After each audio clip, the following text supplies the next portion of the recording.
Summer ended and school began again. By now my dad had bought another house. He lived on the first floor, and he gave me a nice little one-bedroom apartment on the second floor. Of course, this meant my boyfriend basically lived with me. The control and jealousies were getting worse. At this point, the relationship was just toxic. It got to the point where if I went to the store with my friend who happened to smoke cigarettes when I got back, he was smelling my breath and my hands to see if I smoked. If we went to the mall, I had to walk with my head down because if I didn't, it was a constant, "Who's that? Did you F him? Why you looking at him? You want to F him?" If he didn't believe me, it would be a huge fight and also get physical in one way or another. Whether a slap to the face or hair pulling, shoving, it always something. We broke up often and he'd leave to his mom's house, but he'd be back within a few days. We started missing school more than we attended and eventually we dropped out.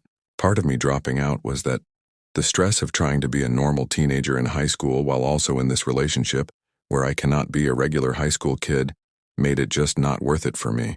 I chose my shop based on his feelings. I gave up things I liked or wanted if they made him feel some type of way. Since I was no longer in school, I began working full-time at Sears. This particular day we had broken up the night before, but had planned to get a puppy from the people across the street after work the next day. I wasn't supposed to have pets, but I thought I could talk my dad into letting me have just a little one. When I got home from work that night, I still went and got the pup as planned. I needed to get food for it and things, so I took it with me and walked to Stop and Shop down the street. As I was walking, I ran into one of our mutual friends. We'll call him C. C asked where my boyfriend was. I said I didn't know and I was just walking to the store. He said it was late, I shouldn't be walking around the area alone. He walked me to the store and back. When we got down the street from my house, I heard a boy's voice call out my name and ask where my boyfriend is. Again, my answer, I don't know, we're not together. C walks me up to my house but does not even cross the street, so no one could say anything funny was going on. I crossed alone and went inside. Maybe an hour later, I hear a familiar voice outside my window screaming, "Open the door, open the effing door. Julie, if you don't open the door, I'm gonna F you up."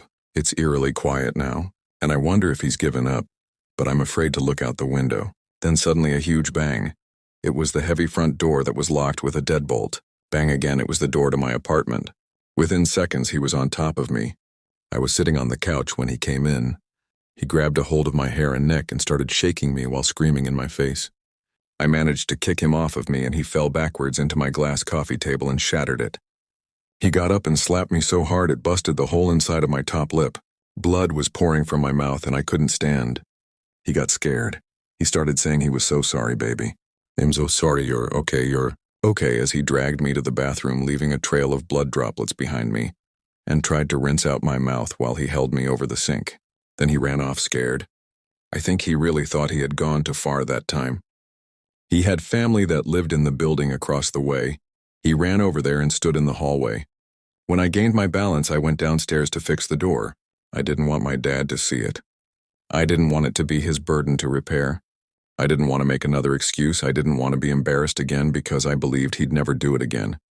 And he did. But they always do it again. As I try and repair the door frame, the person who went to gossip to my ex at the time came up on the porch and asked if I was okay. I spit at his feet and said, "What do you think?"